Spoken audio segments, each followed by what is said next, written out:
Lotela mai lao sabri don go beru ke yup madit me miyo kwena ma megi me kumu ke dong me war ma ge ke bot lele imat Cecilia Barbara Timogwal ke Dogolo Technical Institute mati Dogolo District wakil report kum lokman ke mken mapolatin ilorange mo chin ania Sunday akumu.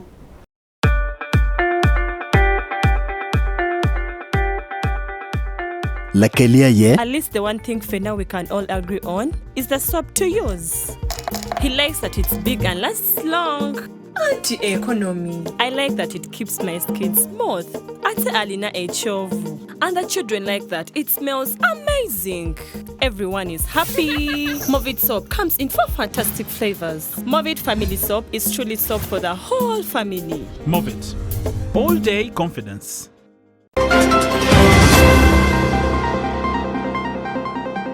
Council mapat me district duju makiti lao tingo berkayo me war magiki bot imat Cecilia Timogwal. Ede magini yuome ya gwara tewo tulo Cecilia tewo naga turiwa aduhu yorai duwano kwa yoni.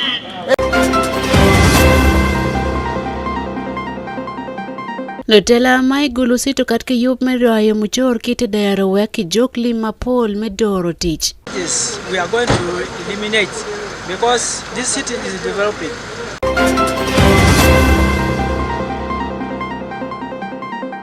Kadongi lao sub-region kichimo wang dulme A+, petit magoro e yub me yik makamenta yedoro pedan mapat pati kabirmeno.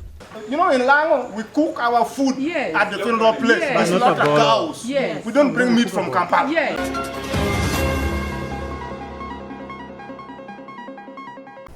Amori mataki wa utiano manne tintia dek ndepiru wangwen mejemia chele mwaka alibre piru wangwen lokange mo chinyi ewan luo television chako berita wario mo utiano anwebotin ania Sunday akomo. Lotela maila ogule okoroni ke yup momani po kabermeli mo piny me po mateka 12 pi mat man atat Cecilia Timogwal maoberu MP machon pimon mai Dogolo District. Cecilia Timogwal toke mwaka biro ninda pawe ya bor mjemia chele mwaka mani otiat mo matilo bo India kichuo kansa. Komulieleti ni chia dek yo beri ya dokuman kamge chwale ye kamalega madito beru tieke dong bana yup me war pelotela madon ki district duty makiti Lansa Region. Timeki Dogolo Technical Institute mati Dogolo Town Council man e Dogolo District la George Pawan Luo Television Solomon Kaubilte Yubman wanen kong matut kibot en Solomon Okabo kumeti ilorange mojwin. Otela papat ameti lao sub-region okwa ogamente medongo kalemuping ameti lao achalo yu achiel mepo yuti chatek ameatat Cecilia Timogwal MP daho pi Dogolo District otiu pi dongo lao sub-region Barbara Cecilia Timogwal mohapira biru ya biro otoni ndwa paru ya boro medwe me achiel Mohaman dahatal ilobo India kana mebiru chenne kedetuo kansa komlieli Cecilia Timogwal otunu pashutungi ameti gombola dok Dogolo District chiario ichiandeko diku obinu chwalo komlieli Cecilia Barbara Timogwal Dogolo Technical Institute ameti Dogolo Town Council kana meo kanchila beach amoya district sabongwen ameti lao obiru nyutu worme agiki kere kwach bodgamente medongo kalemuping ameti lao itute mepo yutiche madman. Ede magini yuome ya gwara tewo tulo Cecilia tewo naga turiwa aduhu yorai duwano kwa yoni. El yoro kinu kuda purgu yo paji kinu yo wa la morkanu otoke ti mora ma ko agora ototi yata Cecilia amelo ya kinu yo agora ni ma Cecilia ro me opo yo e kago me ni Cecilia ta ila pe o ti yo me ko kerwa kawana wada ko kina ko wala ke de bana kira dik abeti ya abo reti pastor tini asiti kaka reti pastor wage mala ko dako Cecilia Gwal make playground or open space when people stay medi all of Cecilia Gwal yana nyanda yo ni ele ya me obinu facilitating ikana yo record make protecting the pastor can be that long after Cecilia Gwal gina me donc la distingue Cecilia Gwal no tiene dress code. Cecilia Gwal she had a professional political dress code. I want to thank the female councillors for the way you are dressed. I am honored. Cecilia was natural. Today, the kind of women we have, I think there's a problem with this one. That for us men, we even don't know which kind of woman to choose to marry. You may have to go and swim in the night so that the entire makeup is here, and then you look at the person whether it's the real person or not. Ameti offices at Papa, Yelugu, John Tiagoya, inside that technicality. Parliament Lokabe, the Kidu Chura, the ministries of Papa, keep losing the James Olobo Dubai, a member me parliament, make Yoga County, a mebedi committee, Belemoping e parliament, or Tironi Gamente, Tieke de Yuba, Medon Okabede Magi. So that year, that one kept in the billion and 4 billion. I mean, again, financial year, one man passes budget.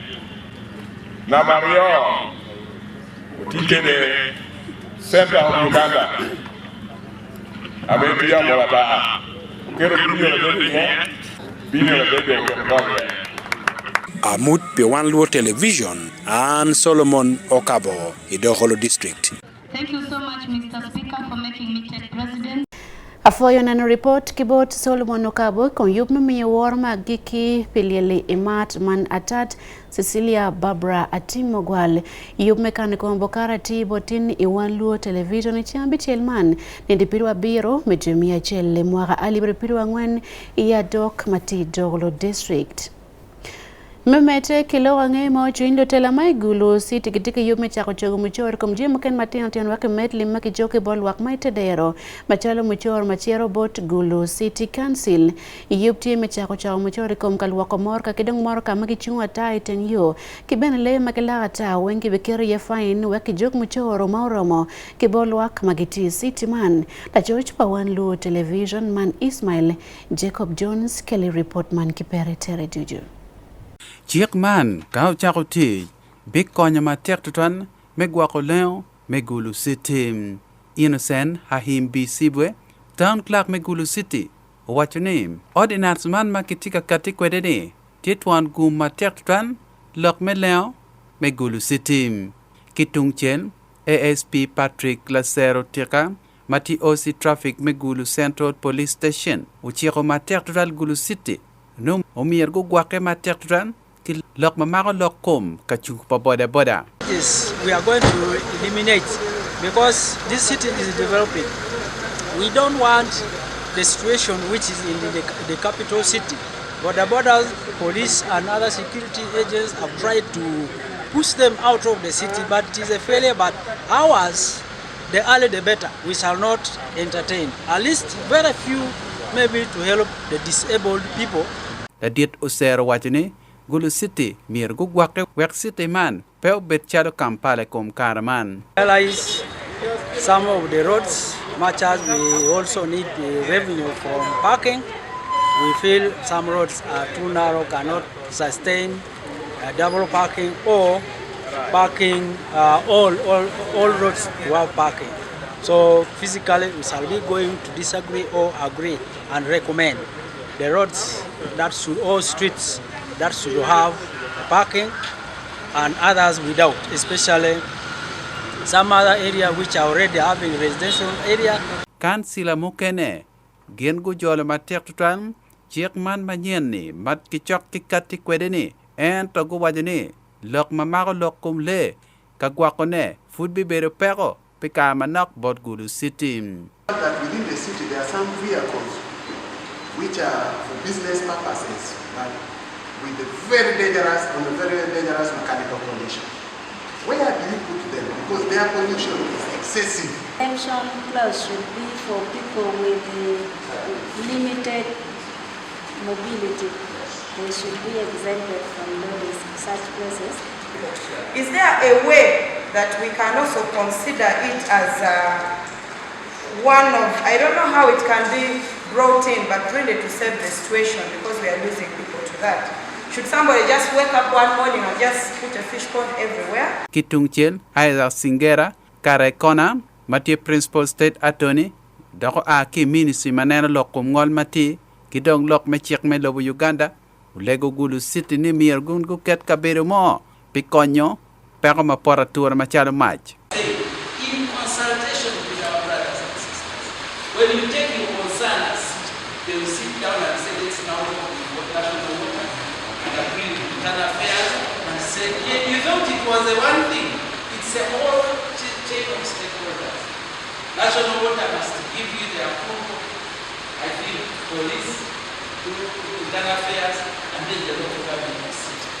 Now, once you've designated those areas with infrastructure, of course, you cannot say the water point is here when there are no points with the required pressure.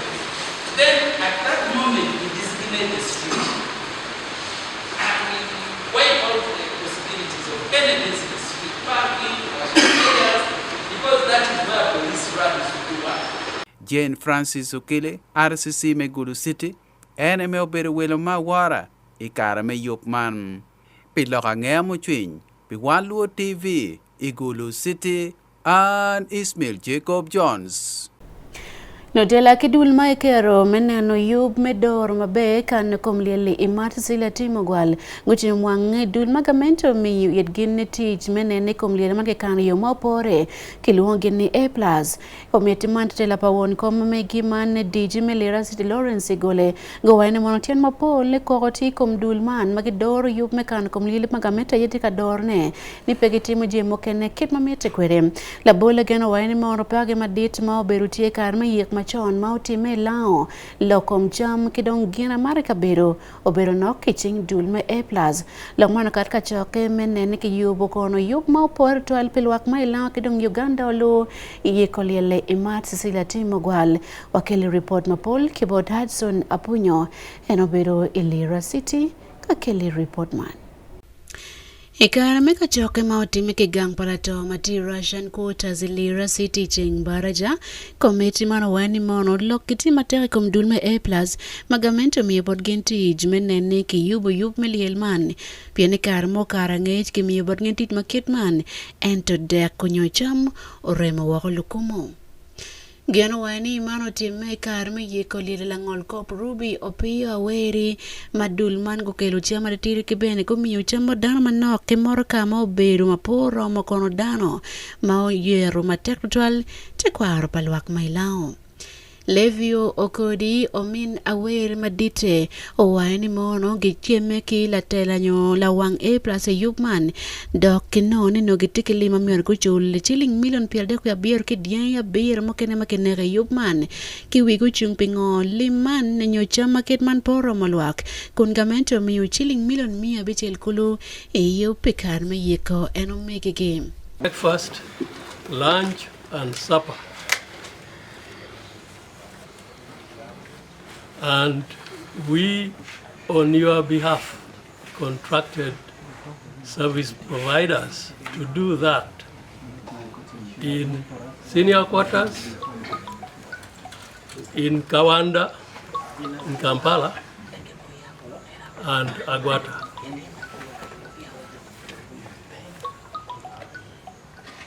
How did you treat us at the end of the function? At the end of the function, we ended up with a debt of 37 million and 7 heads of cattle. You disappeared. You even took some stores which were left behind at home for cooking. You went away with. So, when we are now here, let us learn from that experience. Thank you. Okau tema owaini mono A+ America mi borgen tit mi yikolile ken atolokom cham keje mokene kimi iching dul mokene. They do not deliver the service. And I'm using the word fraudulent deliberately because we have seen, have evidence. This committee this morning, we had a subcommittee meeting, and we thought we need to be clear to the leadership of Parliament, whoever contracted A+, that we will work with A+ in managing the body of a mat, in handling the body and burying her, but we will not cooperate with A+ in providing meals in relation to this particular funeral. We want to be clear whoever is in charge of this. We are aware that A+, you know, in Lango, we cook our food at the funeral place. Yes. We slaughter cows. Yes. We don't bring meat from Kampala. Yes. Yes. And two, we cook food that is eaten in this part of the region. Not your region. Not a bottle. These things of Ventola, whatever, bitter things, we don't eat them. Yes. But we find them in the food, in the snacks that you bring from wherever you cook them. Ventola. And our food is served before the people. We lay tables and serve people there. We're not used to this food served behind trucks. So, A+. And Eunice, our sister who represents Parliament here, we want to be clear that we want to see proper bulls, and they have to be slaughtered at the place of burial. That's how our people do that thing. At a function like this, you need to be very sensitive to our cultures and our emotions. You need to respect them. You're not going to change the way we bury our people or the way we feed our people at burials. Segawa ebil mati RDC mekit kum district nen wani mono omerkenen kit mekwe yo pinye dok wani gin mabeyo bitime kache kemiyo karme tit mabedo twal bodul me A+. Just issue of the service provider. We need to accept it. From what I got, government contracts people and contracts companies that have been pre-qualified. In this case, A+ has done that. A+, however, does not know the norms, the tradition, and the manner in which we mourn and bury. So A+, humble yourself, come down to us, and we show you the manner in which we handle, and especially for a luminary like a mat that was made. Come down, then we establish the entire protocol, how we do it at home here. You're talking about feeding 300 people. Even me, who is a mere me, I don't think you can have only 300 people. 300 people. So come down to us with the service providers who have subcontracted, and we agree on the number of these 4 homes. Dokolo in a dog, then here in a little. Ekan madong loko dogoli tutuale pasta ogema wani mono pira tekne luak ben ko jokong olotoche ne mo betie wek ke kon ko yup makamente tikwere wek yup makipkero obetie iroma malo. Ginako bonotie kitene. Wun kai wore mi wange. Jema me urem. Me yikoma me kano imatwa. Do ngeni wan miru yelle meneno kita tutumia para ngwen. Iwire a treat again a feeding kere. Nye wiye. Kere doko nen kita me ogwako kere man ko mewa ana mitu penyo. Yo woro yika ngiru gutu moy. Ata opolo woro mama. Monga mete pomio shere ba. Eto peu bino pita. Piero pero mewa. Atin wa miro wano maro. Yiri wori ko bi wa wuno. Iguma ber wuri te kana o anero kawo tema. Kita ko loho kere. A tugu chwinjo. Tugu chwinjo. Unuata moni wuni woro wuni ko bi wa. Dohadi karamea mite. Bosco Ogwang idola la dit maloy chamber of commerce wani pera tang dan pa gengwa ko A+ ki yugman pene docted non ke mi bod gen kare meti motiti yo mapore toron kwero yana kari kwero jele jala poda chulo bongo modwan. And maybe we are even talking to the wrong person.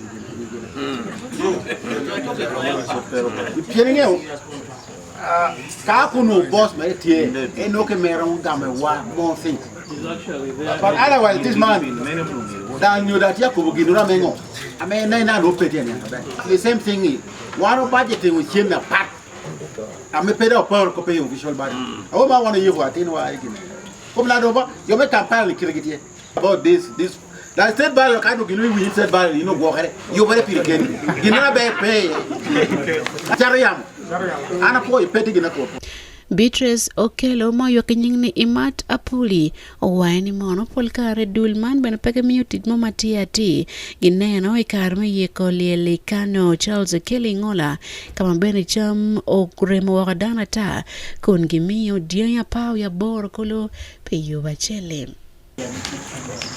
dono dia wi la wan mo kunu tulo ta ko ni walo kwanu jami wa be yiko mami ena walo ti ko exactly yen do kunuti ya wi kele wala walo nego do para bor mene do kameme jo ko dinu pay e ko kelo kinara ko da pe binu ena jo te bi da pe binu e ka banam te binu ame ko kelo jami jamu kene jo yo ta kwala do kero ko mono ti meli ero pia wena da wala yelo te do ko walita de do mu jamu waju pelo kange mo chin e wan lu television Hudson Apunyo Ilao Sub-Region.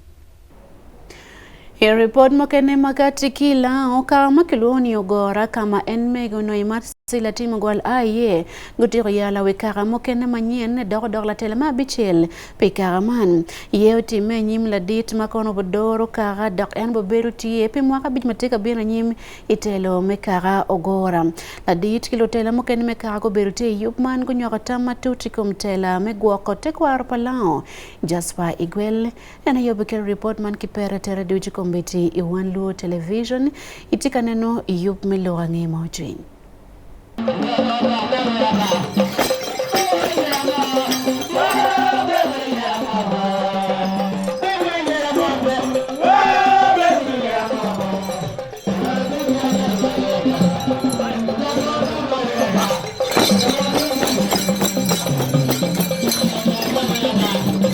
manen kit miel mete kwaro lango mo bino timena kala kara me wira witong mena ma bichel pitehre ma gora yuwa mo timere jenga bichel yi buye town council pa district kana me dana me bo ko kom yara pitehre ma gora man Ivan Atone utim utaye aro yore tien ko bango mio teher ma gora oberger kara me nungo witongi mena ma bichel yara ni obino pitien kok man ne ogora ti kara chel kede chitgi ame chitgi ni ene koboni awitong bedi tela moroni pikare me mo habich kakare me mo habich romo umere do hata khere chingwegi we doctor form electoral commission eka kayime mi to kwanyo form te kwanyo form wano beru kada witong mo loni Alfred Marolel ameno tela tekre gora pe mo ke par manu 2 terms so second term merete tu mo koini biro medo ma para ngwen tutumia re okede piro ya de akare mere pero gik eni komo duwa tekere la cultural foundation te koni endo pechum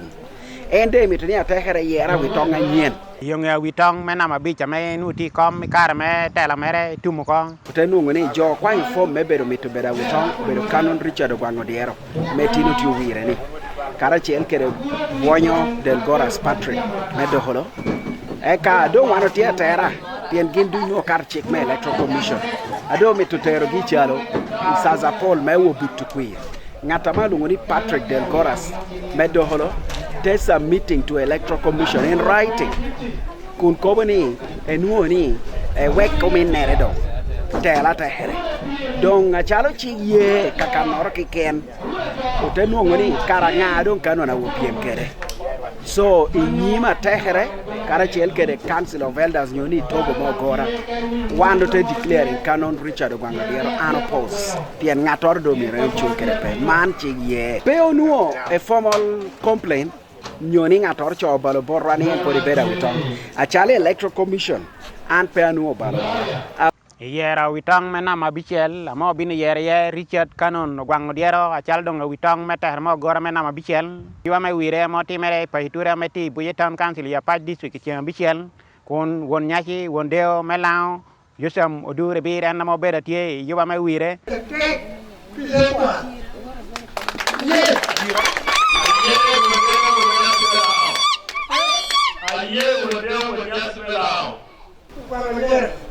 Awe wadeo wakobo.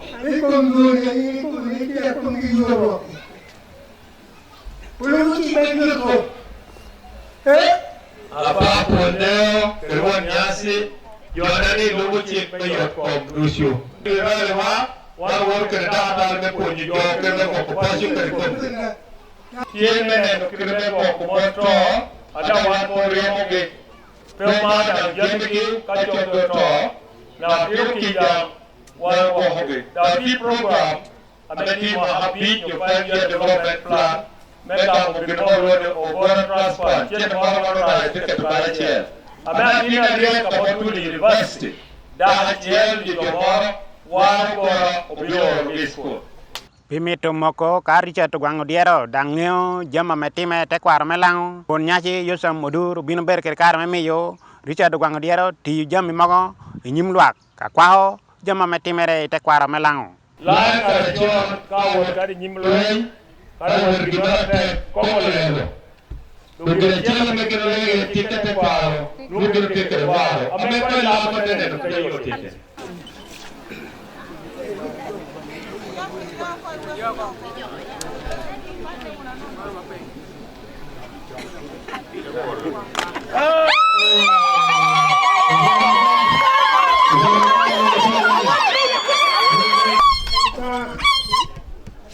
Yo amata jeni biji ko mateni na kaeni ko ko ya ye ni ni ken mo ko yo ti mo ba tembe ma do pa ateni do ami ko mo ko ko mame ni ka ka wuri dwa no kale re me loyi no wuti yugi no be e go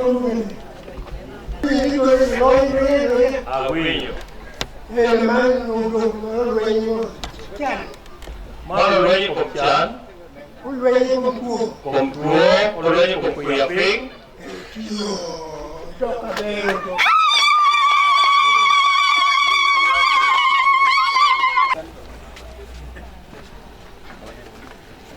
Aya.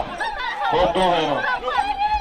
Karme kono endong ti hawir ko Richard gwango diero kun doho witong menama bichel pitaher mo gora won nyache yusa mudur binu chi ho witong meti lang ko kom woro chi kame gamende tiu kede kom karman Dano ka tinti ye wo government mere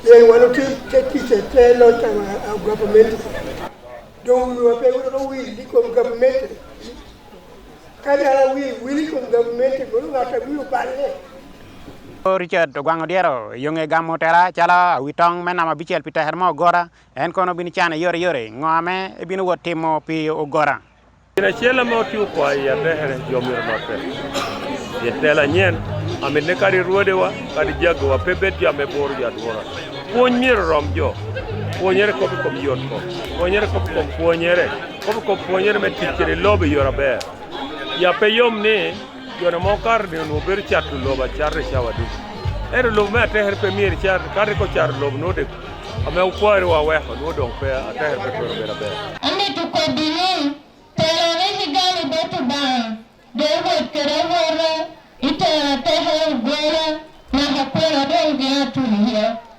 apa ubangdera pera mtich ame kinyini ni otema government otema rama Ramate kara jono gora.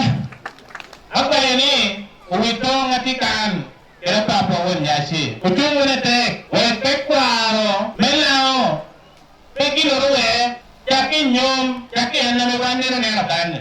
Ana pira dana kel. Ame maro. Te kwaro na tek tutwa. Yao mi auma joko mene wami to yobo. Odi tufa nembi kane. Pilaro. Ikuma bera no organization na partner ingera ko.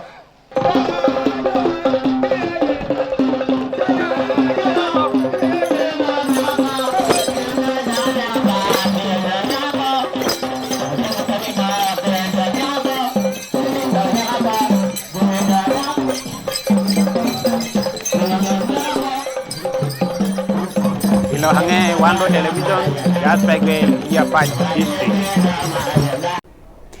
Afuayo neno report kibot Jasper Iguel.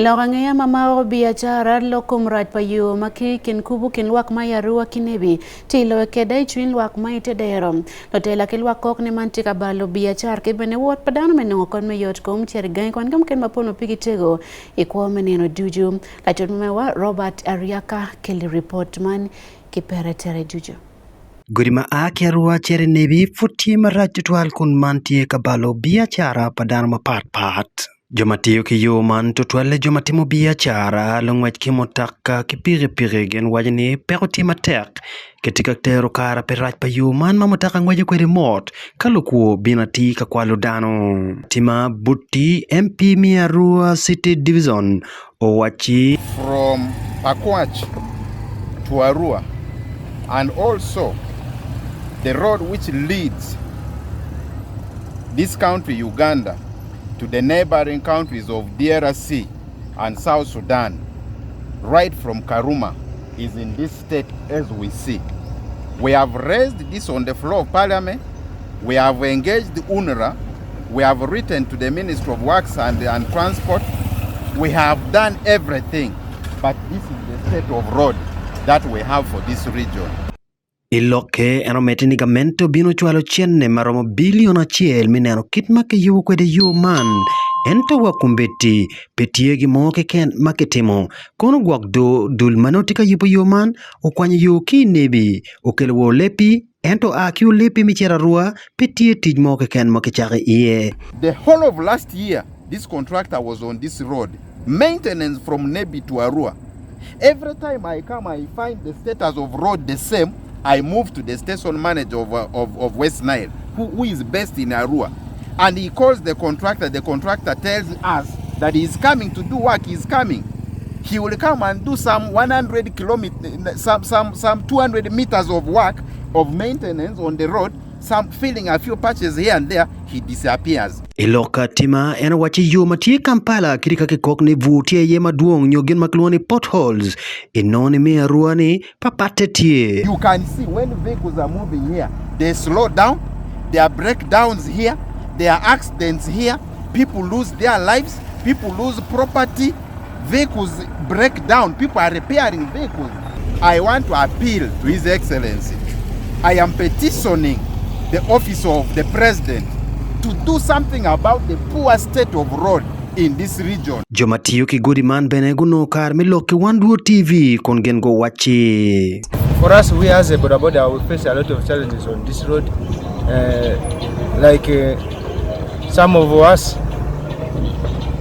they use a lot of speed, and then this road can even cause an accident. The vehicle sometimes even breaking this suspension. Sometimes even it cause accident on the road when you're trying to dodge pothole. Megamo lok paraj pa Godiman Hamed Okwe station manager pa UNRWA ogamo konwachi. Contractor started the work. He raised IPC number 1 and 2. Up to today, he has not been paid because of financial constraints. We inspected the work and we found that, like you have said, some sections are peeling off. We have tasked the contractor to correct those sections. Imwagali bariyo kia par bungwen gamento karoko karati gajeti milungo jomatiki mirimi yupo yoman tichke kume yoman kimiyo it contractor chiel imwagali bariyo kipira riyo wiadek kamenoni tijugale ye matek tutwal keribene kumeno tij matiati maketika tij kwere mineno kitmaketiro kwere Godiman petika wot kitmakikaro kwere Pilonge mochinyi Wanduo TV Robert Ariaka Pat Robert Larube. Afoya na nologangia biashara kilo ya gekime logangia mochinyi kanki Wanduo Television ania Sunday akumo peking yumugen batir bionbotin kanki Wanduo Television kamino yengech mati kigalo wang ikare dijo.